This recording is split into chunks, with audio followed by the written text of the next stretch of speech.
আমি ব্যারিস্টার তাসমিয়া প্রধান, সভাপতি, জাতীয় গণতান্ত্রিক পার্টি জাগপা। ত্রয়োদশ জাতীয় সংসদের সংরক্ষিত নারী আসনের সংসদ সদস্য নির্বাচিত হয়ে সর্বশক্তিমান সৃষ্টিকর্তার নামে শপথ করছি যে আমি পবিত্র জাতীয় সংসদের সদস্য হিসেবে আমার উপর অর্পিত দায়িত্ব ও কর্তব্য অত্যন্ত নিষ্ঠা সততা ও স্বচ্ছতার সাথে পালন করব। আমি সর্বদা মজলুম ও অধিকার বঞ্চিত মানুষের পক্ষে কণ্ঠস্বর হিসেবে কাজ করব এবং একটি মানবিক ও ইনসাফ ভিত্তিক বাংলাদেশ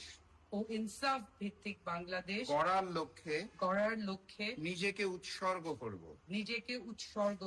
আমি দৃঢ়ভাবে অঙ্গীকার করছি যে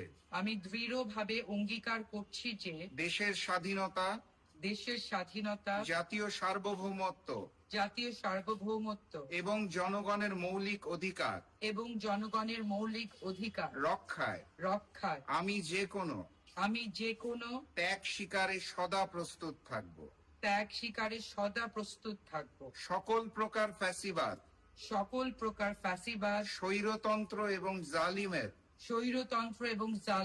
অপশাসনের বিরুদ্ধে সংসদে আমার ভূমিকা হবে আপসহীন ও সোচ্চার। যে কোনো ধরনের আধিপত্যবাদ এবং বহিঃশক্তির আগ্রাসনের সামনে আমি কখনোই মাথা নত করব না। শোষিত মানুষের অধিকার আদায়ের সংগ্রামে আমি সর্বদা অবিচল থাকব। বিজয়ের পথে যাত্রা শুরু জীবন অথবা মৃত্যু। আমিন।